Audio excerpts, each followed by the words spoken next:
What's going on, everybody? Welcome to Bucko's Locker. Subscribe to the channel, like the channel, share all the videos, and don't forget to hit the notification bell icon to notify you on all new videos that's posted on this channel. Good evening, my pops and my sea bandits. Hopefully everybody having a good weekend, had a great day, or great weekend, a great day. Everybody's family safe and sound. Just wanted to jump on in and spend a little time with y'all. This video is not gonna be long, so I don't want to hold y'all up. And I got some more stuff to do. I just got back inside. I was working on my truck. I am not surprised with the news. Everybody in the Bucs family should be happy, right? Everybody should be satisfied. Now, as far as the small group of people that had high expectations and ridiculous contract outcomes for Baker. For those of you that don't know, Baker Mayfield resigns with the Bucs, 3-year, $100 million, $50 million guaranteed. It's a win-win for both sides. The only people that are kind of surprised is the people that thought it was going to be over $30 million, $35, $38, $40 million because of Daniel Jones and all that, right? But the actual reality is it's exactly what I thought it would be. It will line up with Mike Evans' contract.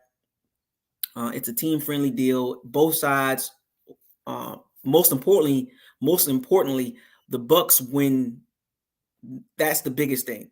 Most important thing to come out of this situation is for the franchise to win out of this situation. And as I said before, I don't know why people kept running with the narrative that there was going to be a ton of teams trying to give Baker a ton of money. That was never true. The Bucs were the best situation for Baker, and it was pretty much the only situation for Baker Mayfield. I didn't go with the media narrative that the Vikings and the Falcons and all that. Baker was smart in this because Baker had to know the market. There was no way that he can take a chance to get out on that market and let a team like the Vikings or the Patriots or the Vikings, Patriots, Falcons, quote unquote, the teams that are interested to throw him a deal. And as I told y'all before, and I stand on this, the Bucs were competing with themselves for Baker's services, and I think Baker knew that. So congratulations to Baker Mayfield getting his big contract. Finally bounced around, for a couple years, 4 teams. This is very rare. Let me make this clear. This is very rare for a quarterback to be on this many teams at this point of his career and get this type of contract. You know what I'm saying? Like, I want y'all to understand that part. You can't find too many quarterbacks that has bounced around this many times and get this type of deal, if that makes sense. So congratulations to Baker Mayfield. He put in the work. At the end of the day, he put in the work, and this is what happens when you put in the work. I know some people might not be the biggest Baker Mayfield fans. I know there's some people out there that are the biggest Baker Mayfield fans, and there are some people that's kind of like in the middle, like me. I'm in the middle. I'm lukewarm. I think he's average at best. The contract kind of like fits the what I was saying of his ceiling, right? He was never going to be a high-end quarterback. This is basically what average at best quarterbacks are going to get. Now, let's get down to the nitty-gritty. What does this mean for the team? The team actually got more money now to make some moves. Now, what type of moves they're going to make, I don't know. But it gives them some room to make some moves to upgrade the roster, right? Because at the end of the day, you can give Baker Mayfield his money. When they gave him his money, they gave Mike Evans his money. They tagged Winfield Jr. But at the end of the day, the roster still needs to be upgraded because you literally running it back with the same outcome. This is what I'm just giving y'all the truth. The same outcome as is the Bucs are right now. The Bucs will have the same outcome, 8-9, 9-8 at best.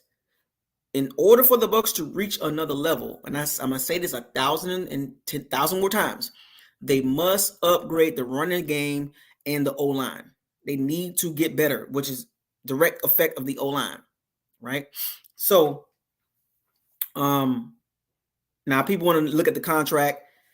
I don't look at the total number. I always look at the guarantee money. Look at the guarantee. Whatever you think in your head, it does not matter. What matters is the guaranteed money. That's what matters.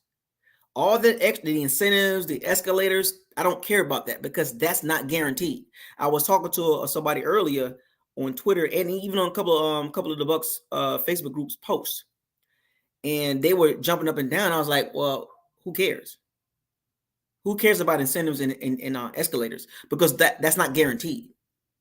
This is good for the Bucs because it allows them to get out of this contract. Now, there are some other details coming out about 30 million is of this year is guaranteed. Then there's somebody saying that it was like 60 million guaranteed, 2 years, $60 million deal. But until I see the facts, but from what I've seen from the big wigs, the big media members, Ian Rappaport, Adam Schefter, those guys, it was a 3-year, $100 million deal, 50 million guaranteed. So in other words, it's 2 years, $25 million. Just if you want to base it on annual, just simple. Keep it simple. Do not bust your brain trying to understand the details of a contract. Just look at it exactly what's put out in black and white. Don't try to add anything. Don't try to convince yourself it's more than what it is. It's 50 million guaranteed. And if you keep it simple with simple math, divide that by 2. It's $25 million annual rate. Just simple math. Simple math. Do not convince yourself that it's more than what it is. If you start adding the incentives and escalators, now that's not guaranteed. It's not guaranteed. Always go by the guarantee money. Do not convince yourself it's more than what it is. No. Right? So now I haven't I just got back inside. And I haven't really looked at the details of it, and there will be more details about the contract. But there's a lot of mixed information going around. It was like somebody said 111, 115, 60 million guaranteed, 50 million guaranteed. Okay, whatever. Let's just keep it simple, because there's too many people saying different numbers. Until we get the actual breakdown of the numbers, salarycap.com. Overthecap.com and the Bucs will put it out too officially come signing day, which is on the 12th, right? So everybody chill out. I know everybody got the initial numbers, but what we do know, the reality and the facts that we do know, it is $100 million deal. Well, let's skip that. It's 50 million guaranteed. That's my main talking point. That is great for the Bucs. That is great. I'm telling y'all don't realize that deal allows the Bucs to get better. He was never a $35 million quarterback. $40 million, 38, 35, $38 million quarterback that some people kept pushing for. People kept pushing for this goofy ASS narrative that he's a upper 30 million, $40 million, $44 million contract quarterback. He's never been that type of player. He's never been that consistent. He's never had a great year. His first good year was last year. He's only had one good year. And even that year, last year, that was the only thing that was really elite was the touchdown to interception ratio. Everything else was average. The yards per game, the completion percent. That contract fits exactly what type of quarterback he is. And if you look at the contract, that's really a bridge quarterback.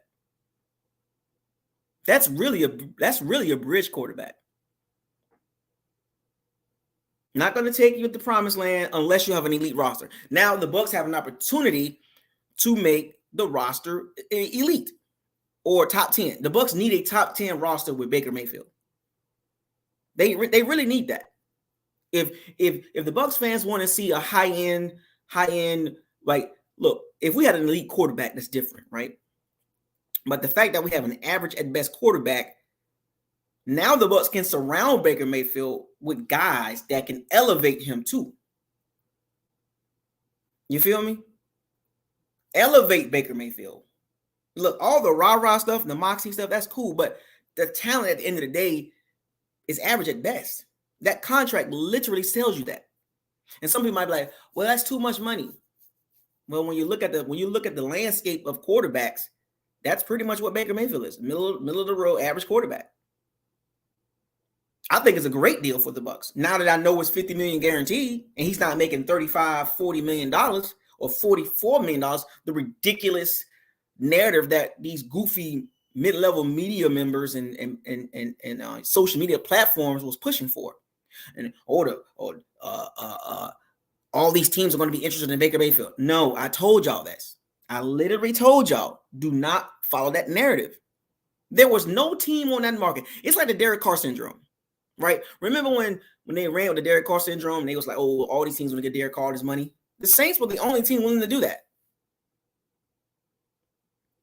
Even the Jets was like, well, we rather have Aaron Rodgers. The Jets told Derek Carr, how about you wait until we figure out what Aaron Rodgers is going to do? Then we'll get back to you. The Saints were the only team in the NFL willing to give Derek Carr that ridiculous contract. The contract that Baker got for the Bucs is much better than the Derek Carr contract.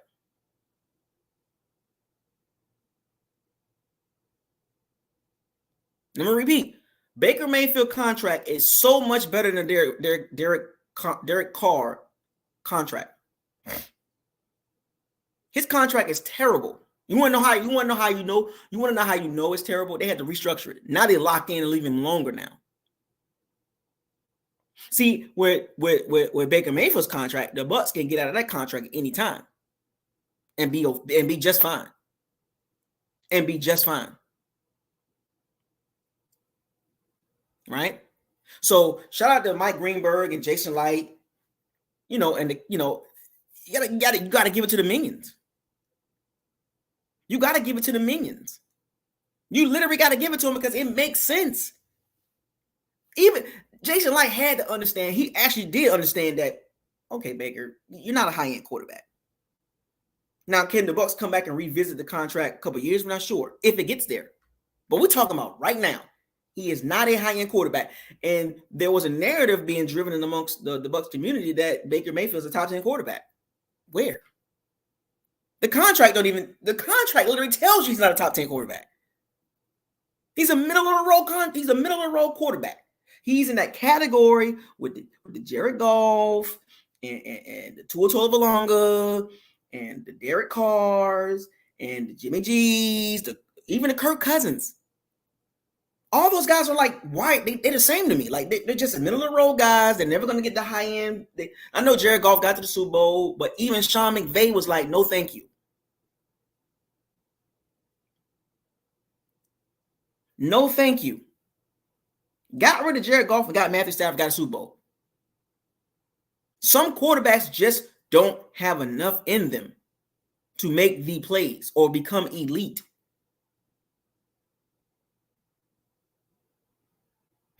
And if you really want to look at the contract, you can look at the contract year by year for the Bucs. You could take the guarantee money, whether it's 2 years and $50 million, that's what I read. I'm reading 2 year $50 million guaranteed. So I'm looking at it as in 1 year, $25 million. Now, if you can give out of that $50 million, if you want to give Baker $30 million guaranteed, sure. In his first year, you give Baker Mayfield $30 million guaranteed. So that's, in other words, that's even better. That's 1 year, $30 million. And then the next year, if he hits some escalators, it'll get over 30 in incentives and escalators. So in other words, if you really want to simplify the contract, it's literally 1 year, $30 million. It's almost like this is like a higher end prove it deal. Because to be honest with you, if he bombs this year, not saying that he will, but it can't happen. If he bombs, he gets his $30 million and the Bucs get out of that contract. So the Bucs played this as smart as I hope they did. So if you want to say 2 years, $50 million, $25 million a year, or you want to say 1 year, $30 million. Either way you put this breakdown, and I'm reading, is $30 million guaranteed his first year. So it's 1 year, $30 million. So all this extra stuff that you're trying to add, it's not $33 million in first year. It's $30 million guaranteed his first year out of that $50 million. So it's not 33, it's not 32, it's not 35. It's not that. It's $30 million guaranteed his first year. In other words, 1 year, $30 million. How simple can you get? Stop trying to add this extra stuff.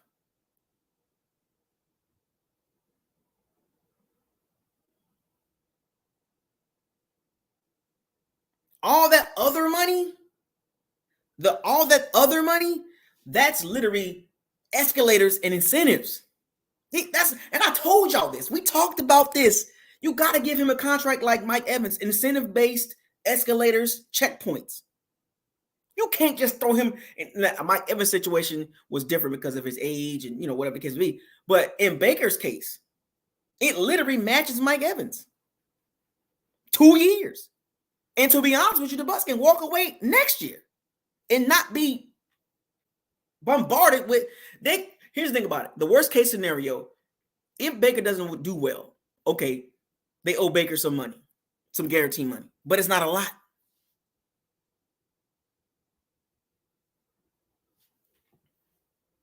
So this contract was the best thing for the Bucs to happen for Baker Mayfield. As you really keep looking at the contract, it's literally a 1 year, $30 million deal. You can't. How could you be upset with the contract? It allows the Bucs to build the team. I'm so happy because the Bucs are not going to do what the Giants did. They didn't do it. They didn't pay a quarterback that now Daniel Jones is below average. They gave a below average quarterback $40 million. And then Baker Bros and other Bucs fans, and some media members that love Baker Mayfield, were beating their chest saying Daniel Jones got $40 million. So the freak what? That was a mistake. The entire NFL outside of the Giants knew that. Everybody outside of the Giants organization knew that was a mistake. And guess what? This is how you know it's a mistake. The Giants don't really want to commit to Daniel Jones. If they got opportunity to draft Jalen Daniels, you think they're not going to do that?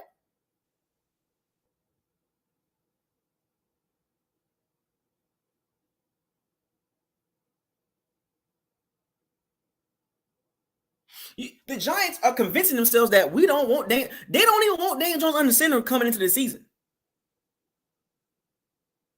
They letting Saquon Barkley hit the market. They're rebooting at quarterback and running back, basically. Everybody looking at the Giants as goofballs. And I'm so glad the Bucs are not goofballs. The Bucs are getting better in decision-making as a franchise. And we know this franchise history of making terrible decisions from the GM perspective and from the head coach perspective. These last 2 years, it's like he figured it out. Now, granted, 17-17 the last 2 years, but I'm just saying the decision-making is getting better. Now, the draft needs to get better overall as far as just like consecutive years of good drafts. Like this year needs to be like last year's draft, but this year's draft needs to be more high impact. We need this year's draft to be like just if we can get 2 players that can have the impact of a Winfield Jr. and Tristan Wirfs, the 2020 draft class. If we get 2 players this draft class like that, now there's no knock on Yaya, Diaby, and Kalijah Clancy. They were not high impact. If we can get 2 immediate bona fide, right in the gate, top 10 guard or center, top 10 cornerback, or top 10 pass rusher coming in right at the gate, and then the other draft picks, the contributors. That's one hell of a draft for Jason Licht. But he got to hit on 2 main players this draft class. To justify the Baker Mayfield contract, to make it look even better for the Bucs, the the output, the results need to show. Because if you give him this when they gave him the contract, and when the season's over with, and we look up and the Bucs are 7-10, 8-9, 9-8, it's like, okay, we spinning the wheel. There must be an improvement. We must go from 9 wins to 11. We must, at least at a minimum. 10 wins is almost like, okay, that's cool. That's straight. That's maybe that could be fool's gold. But 11 wins will solidify that, okay, we're going in the right direction. That's like picking a number between 1 and 10. You can't pick 7. Most people are going to pick 8. Like if you ask a woman to rate yourself between 1 and 10 looks wise, and you can't pick 7, most women are going to pick 8. Doesn't matter how she looks. She's going to pick 8.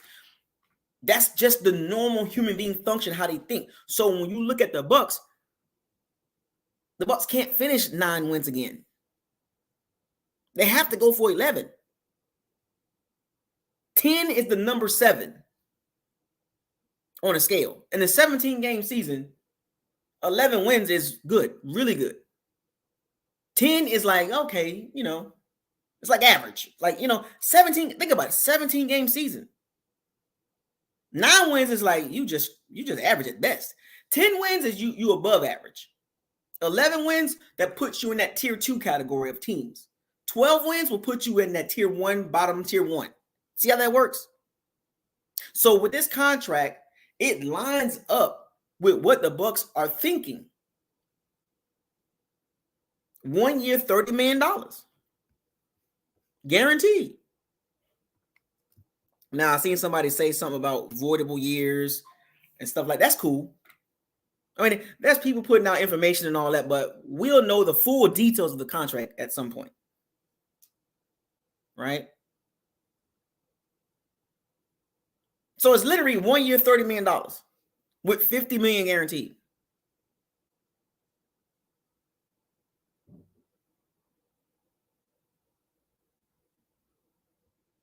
So either way, however you want to put it, it's a great contract for Baker and where he at in his career. And I'm going to say this again, in Baker's situation, it is very rare for a quarterback that has bounced around, that has never had an elite season,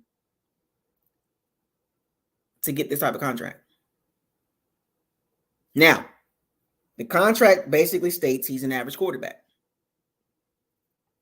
No matter how you want to spin now, let me talk to the Baker Bros real quick.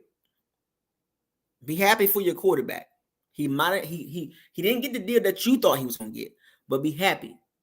But let me tell you this, Baker Bros, that deal literally confirms exactly what most of us been talking about when it comes to Baker Mayfield. Average at best. Middle of the road contract. It's, in other words, it's like a Geno Smith contract. It might not be the exact number that Geno Smith has, but it's pretty much in the same ballpark. $30 million guaranteed for the first year.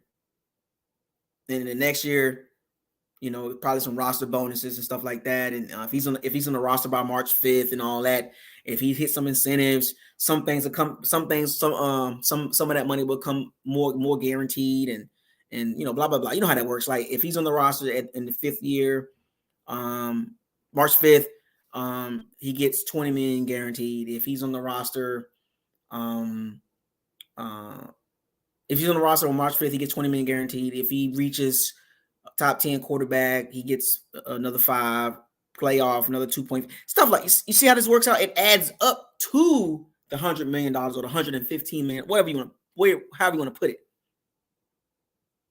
But one thing is for fact, that contract matches exactly who Baker Mayfield is.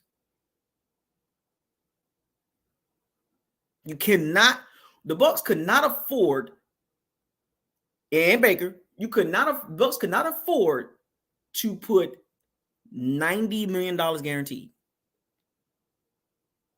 They couldn't afford that because he's never been that quarterback. But let's be real, because if he was that guy, he will still be playing for the Browns. Now, let's look at the bigger picture for the 2024 offseason. The Bucs can bring back Levante David.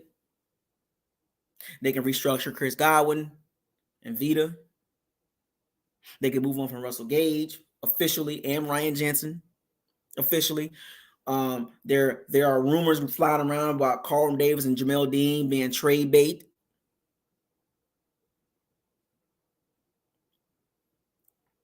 The Bucs got an opportunity to make, and I think the Bucs can be some players in this free agent market. They could be some players. Look, I know people probably want to see the same team and run it back. I really don't want to see that.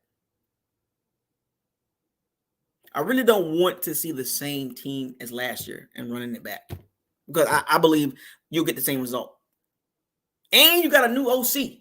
I can care less about, it's similar like Dave Canales. No, it's not. Every OC, unless you're coming from a direct, like if you're replacing an OC that's like a direct connection, cool. But Dave Canales and Liam Cohen are not the same OC. They might have some similarities, but not the same. They're not going to have the same feel of the game. They're not going to have the same play calls. So this is another OC for Baker Mayfield, which furthermore proves the point that with that contract, how can you give Baker Mayfield a ton of money with a new OC that only coached Baker Mayfield, for 5 games? And he wasn't even the OC for the Rams when Baker was there. The OC that we had now, for him to get that title, he had to go to Kentucky twice. He had to go to Kentucky to call plays at the college level. He's never called plays at the NFL level. So also, that had to factor in too, because you don't know what you're getting with Liam Cohen.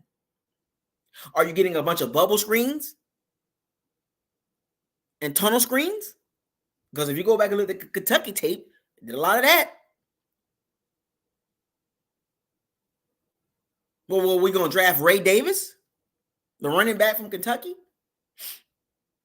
It's not like Kentucky offense was like a hyper productive offense, super explosive offense, a top tier offense. It never was.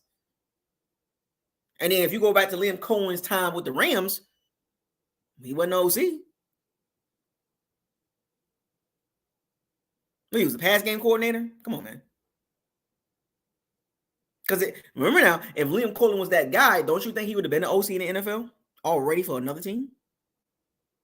So this is the second year in a row that the Bucs got a guy that has never been an OC. His first shot of being an OC is with the Bucs.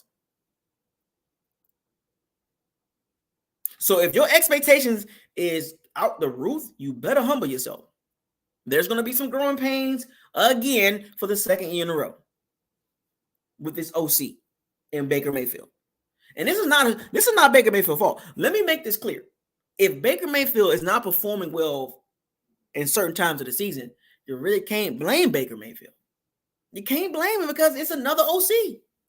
Now he got to learn a couple different things and how this OC like to call plays. It's pretty similar. You see, but here's the thing. Similar does not mean the same. See, we can play the word game all we want to. They got similar offenses. Is it the same? I mean, no, it's not. Well, now we playing. Okay, now we're playing semantics now. Liam Cohen and David Canales are not the same OC. I can care less how you feel, but the fact of the matter is, this is not the same OC. When are they gonna have similar play calls? What? Where are you getting these from? See, when you talk to people that talk like that, they're convincing themselves it's like a level of insanity. They're trying to convince themselves that it's going to be the same.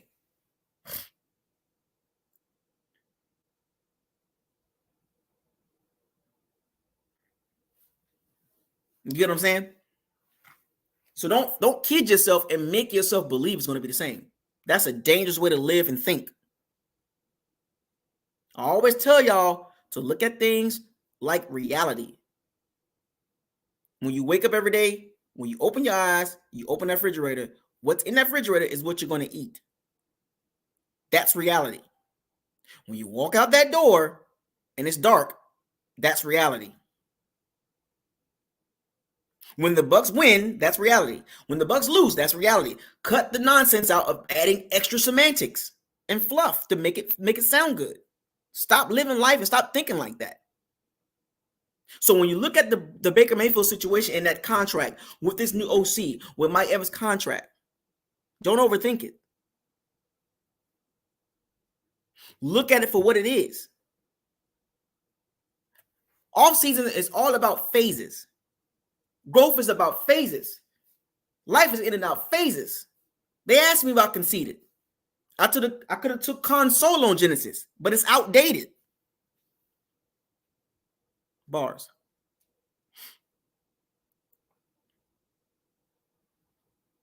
Phase 1, free agency. Phase 2, draft. Phase 3, training camp. Phase 4, preseason. Then we got the regular seasons, reality. All things are leading up to this season. Every move the Bucs make is leading up to this season. 3 things the Bucs have done so far that has been checkpoints. Mike Evans, check. Resign. 2 years, $50 million. I'm sorry, not 2 years, 50, but 2 years. But you know what I'm saying. Sign Mike Evans to a nice deal. Team friendly deal. Check. Franchise tag Winfield Jr. Still working on his deal. Check. Checkpoint number 3. Resign Baker Mayfield to a team-friendly deal that allows this team to walk away at any point after this season. Check. How could you get mad at this? If you're a Bucs fan and you upset with the Bucs all season so far, don't come on this channel because I like what the Bucs are doing. They're protecting the franchise. They are protecting the organization with the Mike Evans contract. They're gonna take care of Winfield Jr. I believe it's not saying it's gonna happen, but I believe they will give him a deal, a nice deal at $20 million a year and some guarantee money. Obviously, he's gonna reset the market for safety. He's gonna be the highest paid safety in the NFL until Kyle Hamilton gets his contract, and then Javon Holland, and Jalen Petrie get their contracts.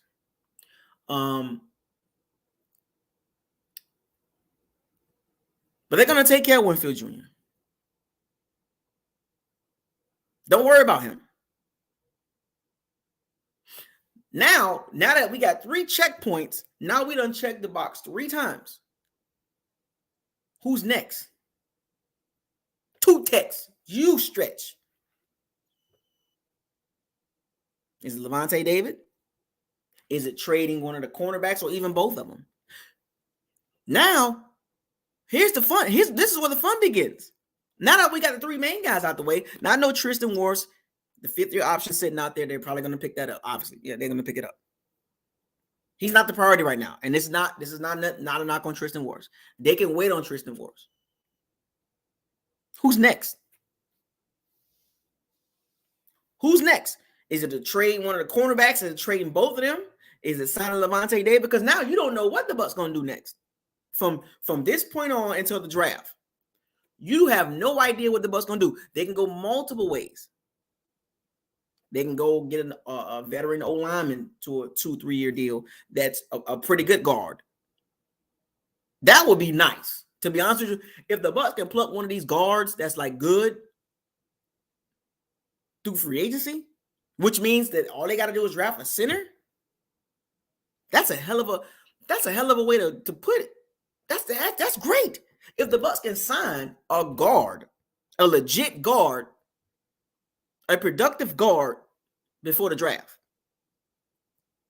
that means all they got to do is sign Jackson Powers Johnson, Graham Barton, or Zach. What's the West Virginia center? Zach. What's his name? Zach Freiner or something like that. Freiner, whatever. the West Virginia center or the Wisconsin guard. Because to be honest with you, they can move Cody Mulch to center, and they can upgrade the right guard as well.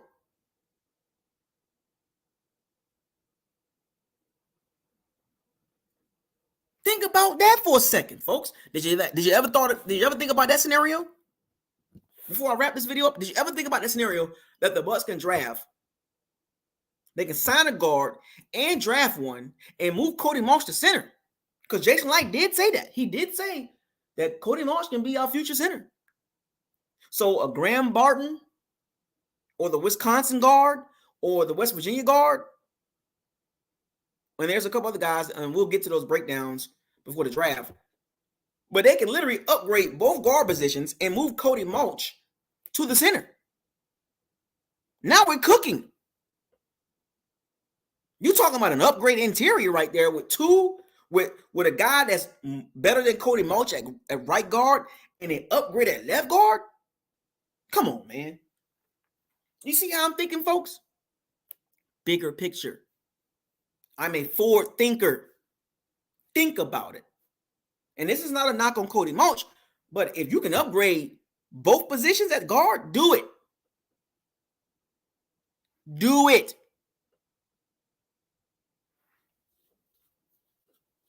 This is not a knock on Cody Mulch. If you look at that draft board and you look at free agency and you see a guard out there,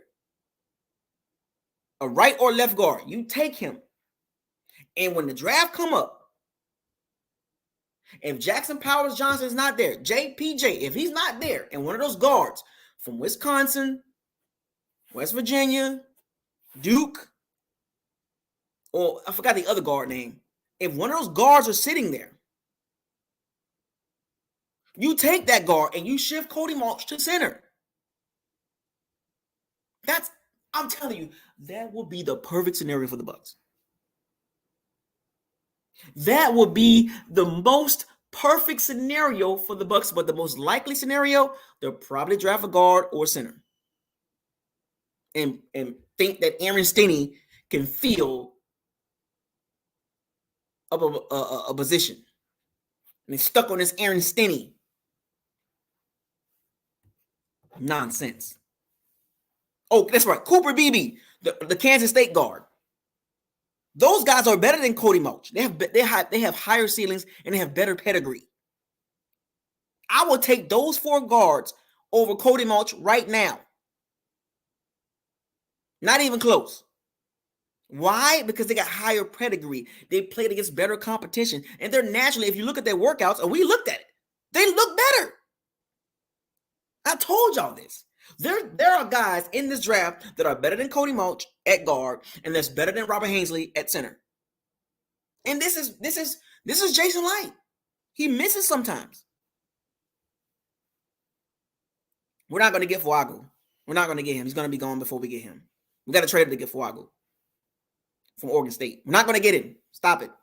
We got to trade him to get him. But Cooper Beebe, the West Virginia guard, a Jackson Powers Johnson, who we might not be able to get, or Graham Barton, they're all better than Cody Mulch. They're all better. Jackson Powers Johnson, he's better than Robert Hainsley. He's better. He's better. Go look at the workout. Don't get mad at me. Look at the film. There are 5 guards that are better than Cody Mulch in this draft because of pedigree and competition. Don't get mad at me, folks. And I would move Cody Mulch to center. I wouldn't even hesitate. If there's a guard in free agency, and when it's time for you to draft, if that guard is sitting there, you trade them. I mean, you move Cody Mulch to center and you take that guard. Remember when Baker Mayfield had in 2020, and this is all for Baker Mayfield. Remember in 2020 when Baker Mayfield was playing okay, he was protected. The Cleveland Browns had 4 O-linemen in the top 10 at their position. Jedarick Willis was the rookie left tackle. They had Joe Bonito, J.C.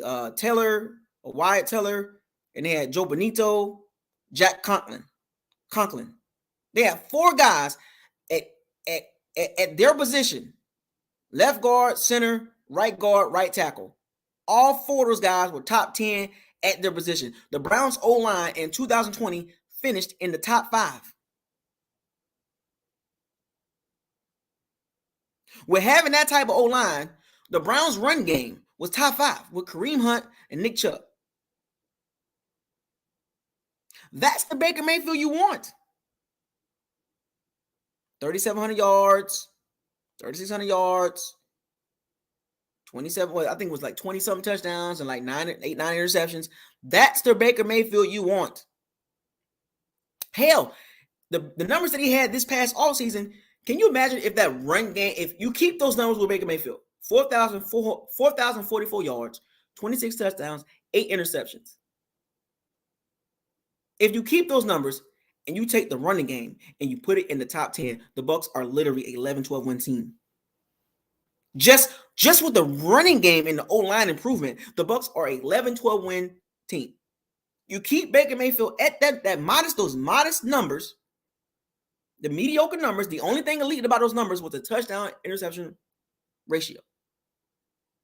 I mean, 4,000 yards in a 17-game season, there ain't nothing to jump around for. That's like a running back running for 1,000 yards in 17 games. You should do that in 17 games. Keep those numbers in 2023 and put them in 2024, and you take the run game and go from 31, putrid 31, and you move it up to 12, 10, 11. That's adding 2 or 3 more games to the win column. It's that simple. Go back and look at Baker Mayfield in 2020. It's the Cleveland Browns. That's what the Bucs need to do. Zach Frazier, that's his name.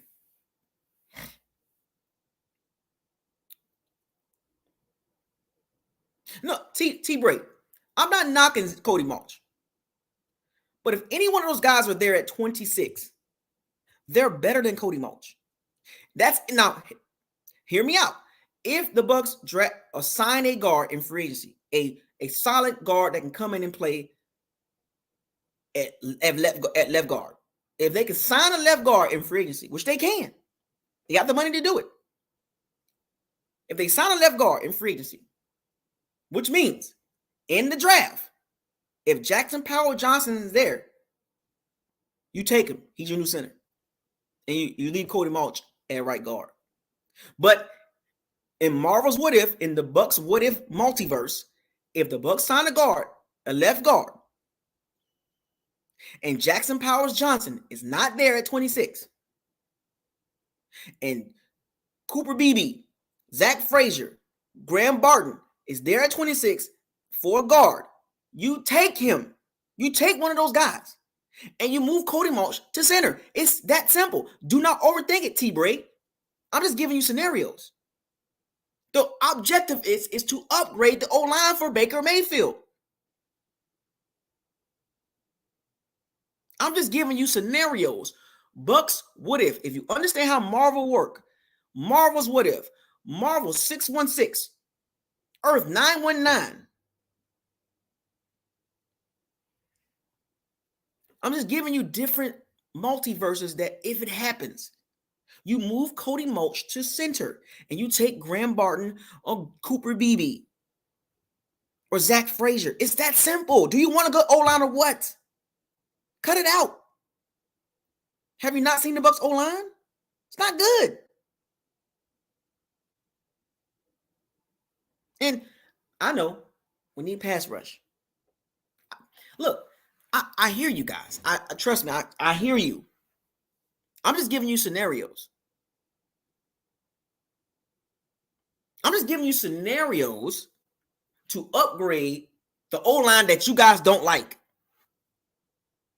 Now, I haven't got to the D-line. Yeah, I can get to the D-line. I can break the D-line down to the D-line needs help. Outside of Kalijah Clancy and Yaya Diaby, I ain't jumping around as far as pass rushers.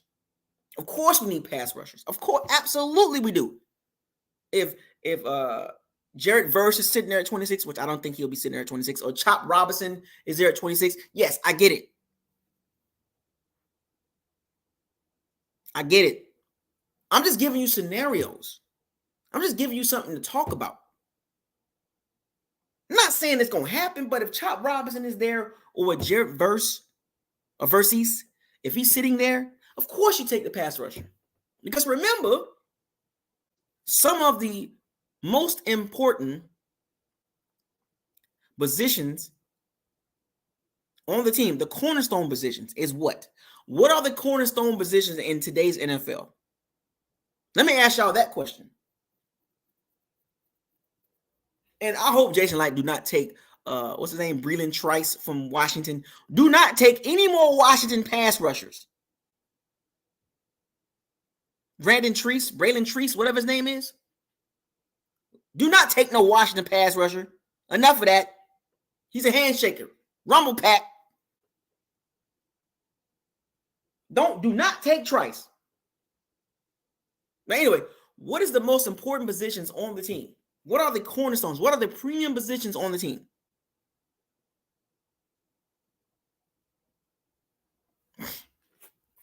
Let me ask y'all that question. He ran terrible. His workout was terrible. And somehow, in some way, Jason Light will draft him because we got Joe Tryon. Anyway, what are the premium positions on a NFL franchise? I'll help y'all out. Quarterback, receiver number 1, left tackle, cornerback, pass rusher. Those 5 positions, and you can even throw in the right tackle now. You can throw in the right tackle. So I'm going to say 6 positions are premium. Those are the positions you pay. You pay big money for. All the other positions, you can kind of fill out as long as they're not terrible. And you can keep upgrading those positions. But if you got your left tackle, and you got your quarterback, and you got your number 1 receiver, you got your number 1 cornerback, and you got your number 1 pass rusher, if you got those 5 positions and you can throw in the right tackle, if you got those 5 or 6 positions, you can fill up around that. And you can build around that. You can build around those 5 players.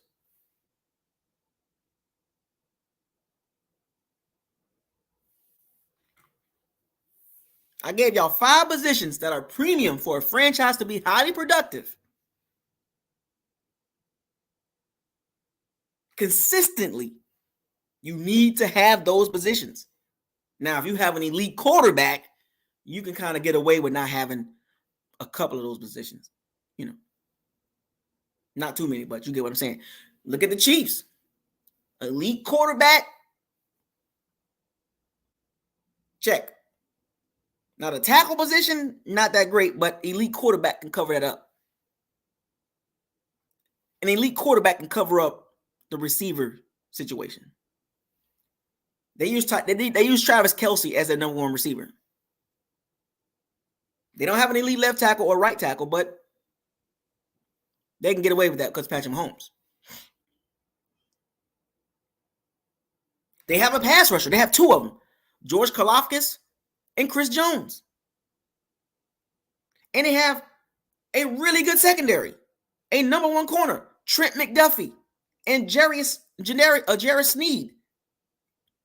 And the rest of the secondary is good too. Watson, and Williams. They're good. Reed, they're good.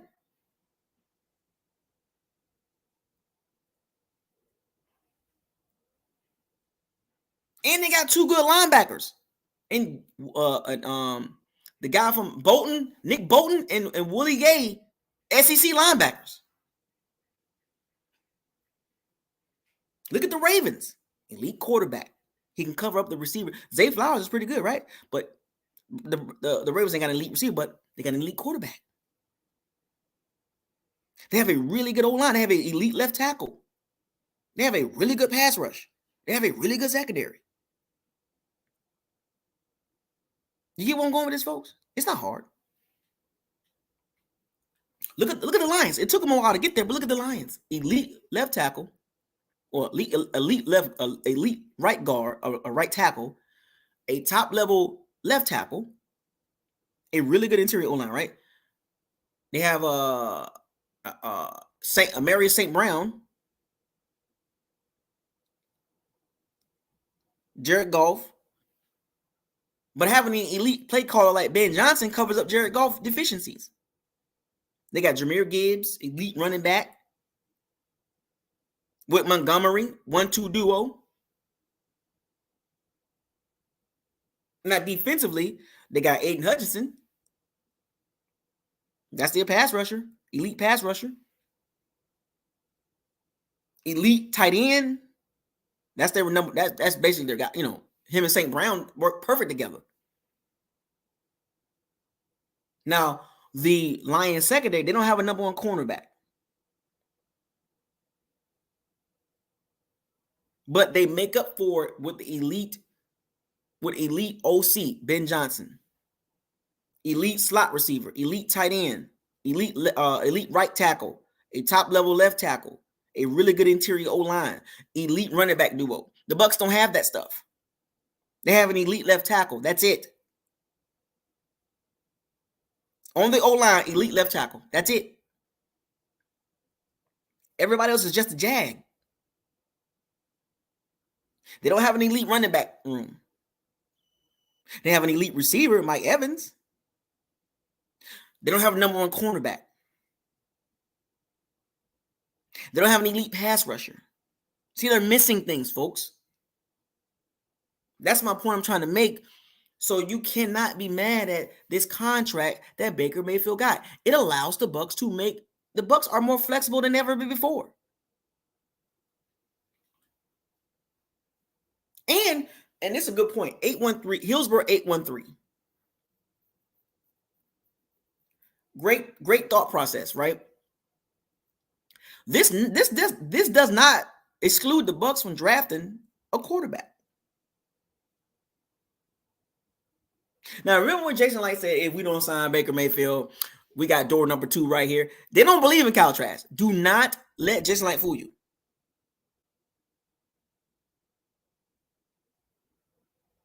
Okay?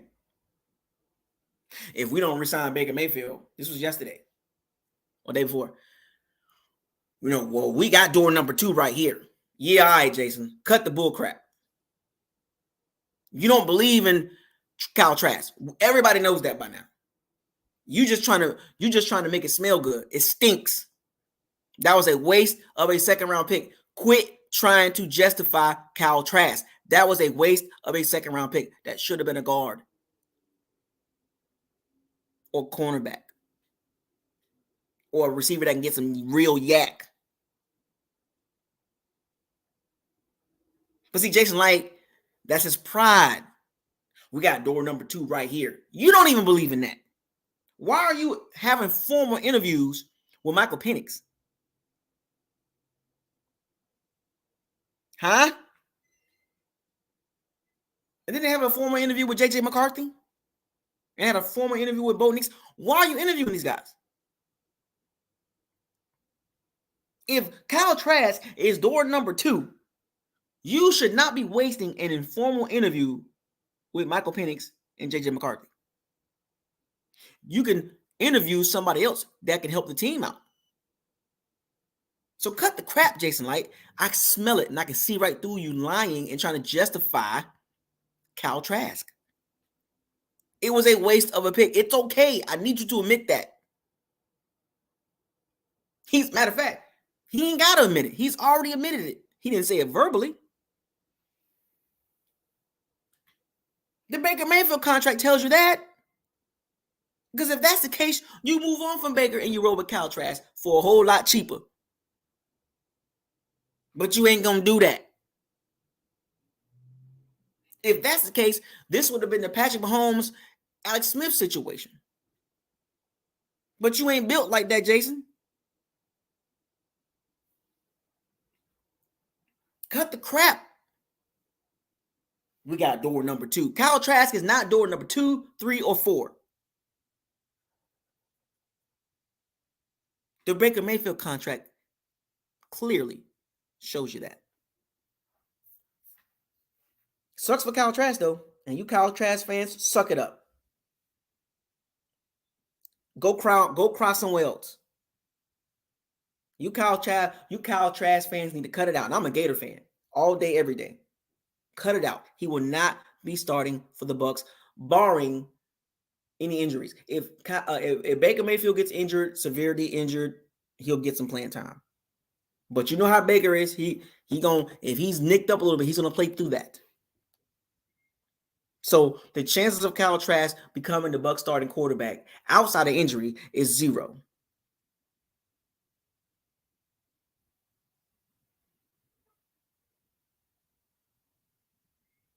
Zero chance Kyle Trask is a Bucs starter outside of Baker Mayfield getting hurt. Not happening. So give it up. Look for the next young quarterback for the Bucs. How about that? The sooner you let go of that part, the better you're gonna feel. The better you're gonna stop arguing with yourself. Because I ain't arguing with you no more. Anyway, so what do you guys think about the Baker Mayfield contract?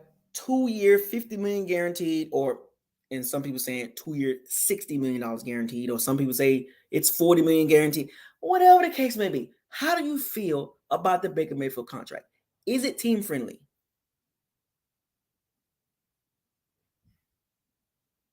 Do you think it's team friendly, or you think it's too much steal? See, for me, it's team friendly because I'm looking at the guarantee money. I'm looking at the $50 million guaranteed.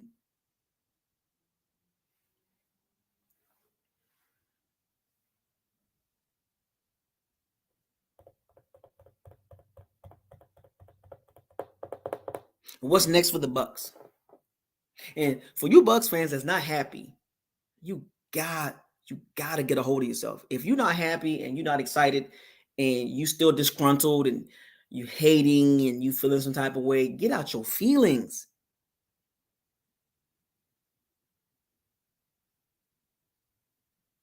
Get out your feelings, man. Like Bucs fans, you gotta stay out your feelings. You literally, when the Bucs do things good, you have to remove your feelings. Look, if they do things bad, you call them out, you stand on 10 toes on it. But when they do good things and they're making good decisions, you have to acknowledge that. You have to acknowledge that. You cannot be running around here with this negative attitude and complaining all day long. You can't do that. Look, I'm harsh on the Bucs. We all know that. We know I'm very harsh on the Bucs. I live in reality. And some people don't like my tone, don't like my delivery when I talk about the Bucs. Because when I talk about the Bucs, I talk about everything, the good, bad, and ugly. And a lot of Bucs fans don't like that. Because it's like, well, why are you talking about the Bucs like that? No, I'm not talking about them. That's what they are.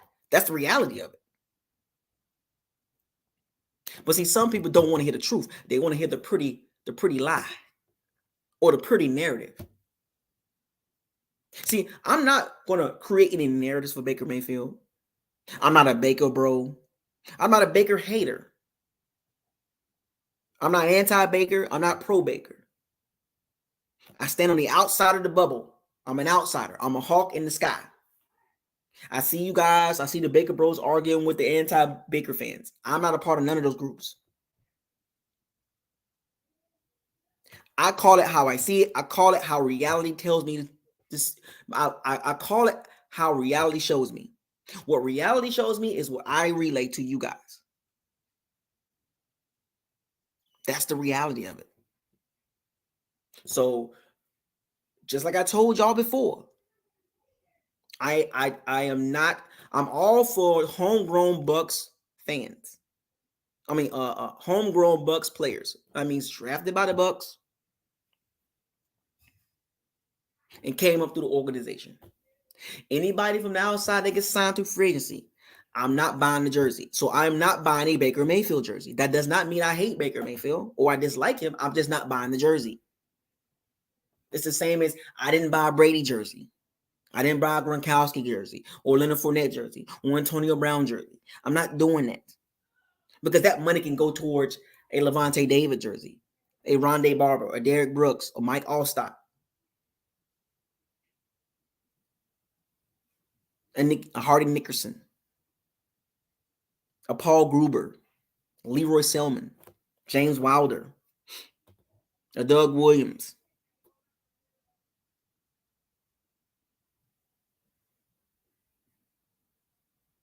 a Mike Evans, a Chris Godwin, a Vita, a Clancy, a Yaya Diaby, a Winfield Jr., the guys that were actually drafted by the Bucs. Those guys. That's where your money should be going at when you buy jerseys. Okay? Anyway, I love you guys. I really do. I am a tough channel. I am a tough channel. I don't sugarcoat things. I don't back down. I don't try to cry. I don't cry. I don't push narratives. I'm not pro this. I'm not anti that.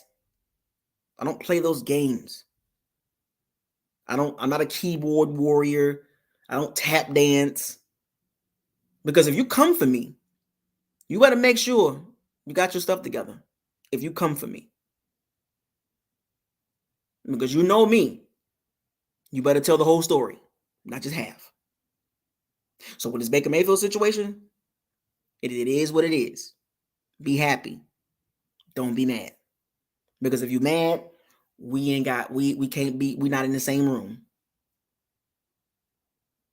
We're not in the same room.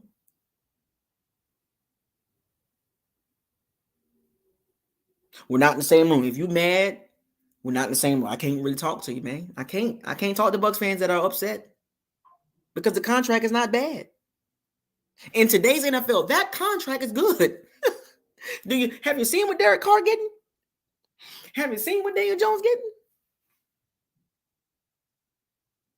Have you seen Jimmy G contracts? He keep getting contracts. For whatever reason, the media just love putting Jimmy G name out there. The media is so funny. They're throwing Sam Darnold name out there, Zach Wilson name out there to be starters. Like, are you kidding me? The media have their picks, and I don't. Think about that for a second. They still want Sam Darnold to be a starter. Holy crap. Unbelievable, man. That's why I don't follow those media heads like that. Because they got their guy and they like it. And they'll roll with it too. And they'll push a narrative. We overpaid for Baker Mayfield. What do you mean overpaid? This is today's NFL. This is the market. It's like buying a house. If you buy a house today, you're going to pay a lot of money. And the average house now is like $400,000 for an average house. That's inflation. Rates are being increased. Until rates drop, this is inflation, folks. This is the world we live in today. And if it affects the NFL. So there are quarterbacks that are going to get contracts that you're not going to like. But it's not about what it should be or what it could be. It's about what it is. It's only $30 million. And I know people are like, well, it's easy for you to say it's only $30 million. It's $30 million guaranteed for the first year. But if you look at the annual average rate, the guarantee money, and divide that by 2, what does that tell you? Take the guarantee money and you divide it by 2. He's not getting $33 million a year. Right. Today's prices ain't yesterday's prices. I mean, him getting $30 million guaranteed his first year, it is what it is. But he was not what people were saying he was. And I know they mad. I know those folks are mad. He only got $30 million guaranteed a year. He should have got more than that. He could have got more from the Falcons and the Vikings and the Patriots. Bull crap. Those teams wasn't going to pay him that money. And you know it. I told y'all what there was no way Baker was going to go to free agency. There was no way, because that would have brought his value down. Smart move by Baker, bro. Smart moves by Baker. Because if he would have hit that free agency market and he would have saw, it would have been what they call them things, tumbleweeds on the market for him, he would have screwed himself. He would have screwed himself because day one would have went by. Day two would have went by. Day three would have went by. And you got no deal? Or your value drops. Because now it's open market and teams can sign you, and you on day three of free agency. Everybody gets signed in the first or second day. When free agency hit on the 12th, the 12th and 13th, the first 2 days of free agency, that's when you're going to see all the big names come off the market. And you thought Baker Mayfield was going to get to the market?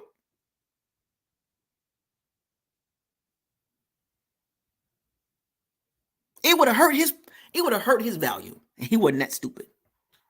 Shout out to Baker Mayfield and his agent for realizing that. Because the Vikings wasn't going to do it. The Patriots wasn't going to do it. And the Falcons wasn't going to do it. Because guess what all three of those teams would have did? They would have sat back and wait to get the Baker Mayfield at the cheapest price. I told y'all this. The Bucs were in competition with themselves. And the Bucs had complete control of the Baker Mayfield contract. And it shows. Look at it. Look at the contract. And tell me who had complete control of that contract. They presented Baker Mayfield a contract. What did Baker do? He could have took the route and said, I can do better. He could have took the route and said, I could have did better, but he did not. That tells me the Bucs said, this is what it is. Now, you can take your chances out there on the market, or you can sign this contract. The Bucs had complete control. I told y'all this, and I do this. But other teams are going to be jumping at Baker. The other teams are going to be trying to sign him. Bullcrap. You just played yourself because you wanted to push a BS narrative. And I told y'all this, and I stand on this. The Bucs were in competition with themselves, and they knew it. The Bucs had all the leverage. Look at the contract. Don't look at me. Look how the contract is structured. Don't look at me. The Bucs win. And Baker Mayfield wins. But most importantly, the Bucs win. Right? That's what you want, right? The Bucs win. The Bucs win. Suck it up.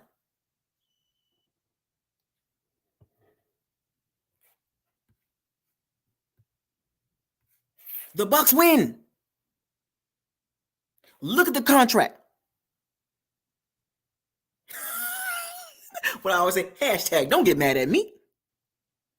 Don't get mad at me. Look at the contract. Averaged at best. Because so I don't want to hear anything from the Baker Bros running around here talking about he's elite. Really? Elite quarterbacks don't make $30 million. They make 45, 43, 44, $45 million, 50. Middle of the pack quarterback. I told y'all this.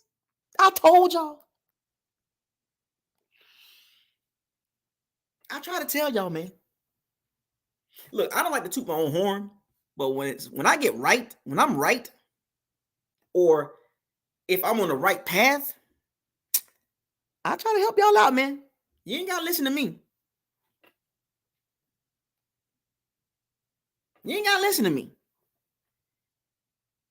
You ain't gotta listen to me. Baker is average at best, and the contract literally solidifies that. So from here on out, you Baker Bros, miss me with that elite stuff. Because if he was an elite, it would have been way more than $30 million. And the Bucs know it. That's the beautiful thing about it. The Bucs know it. The Bucs front office, the brass know it. Matter of fact, here's even better. Look at the guarantee money and look at the years.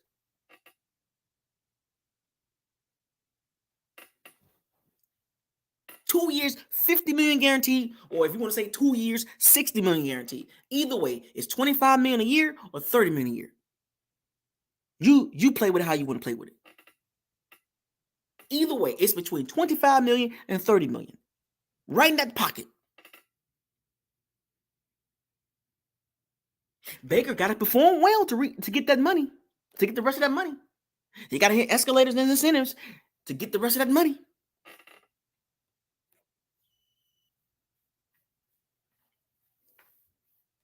If he want to get the rest of that money, he got to perform well. And the Bucs literally protected themselves because here's another fun fact. Hashtag fun fact. Baker Mayfield has never displayed back-to-back good seasons. Never. So why in the hell would you give a quarterback that has never displayed good back-to-back good seasons or an elite season a ton of money? So in other words, it's basically like a Geno Smith contract.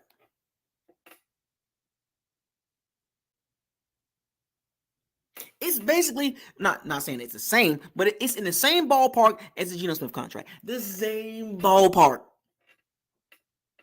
And the beautiful thing about it, Bucs fans and Powers and Sea Bandits, they can get out of the contract and not be severely affected, like the Giants or the Saints or the Broncos. See, it's a win-win for both of us, fans and the organization. Deal with it. Anyway, with that being said, subscribe to the channel, like the channel, share the videos. Don't forget to hit the notification bell icon to notify you all new videos that's posted on this channel. With that being said, hashtag, nope, fire those cannons, seize the day, raise the flag, hashtag, shake and bake, got paid. Hashtag, Mike got paid. Hashtag, Winfield Jr., you will get paid. Hashtag, facts over feelings. Hashtag, reality over optimism. Hashtag, what does your eyes tell you about the contract? We win as fans. We win. Baker Mayfield wins. We good over here. Hashtag, deal with it. Hashtag, why? Hashtag, what is this? Hashtag, why? Hashtag, what is this? Hashtag, don't get mad at me. I don't sign these contracts. I don't make these contracts. I just talk about them.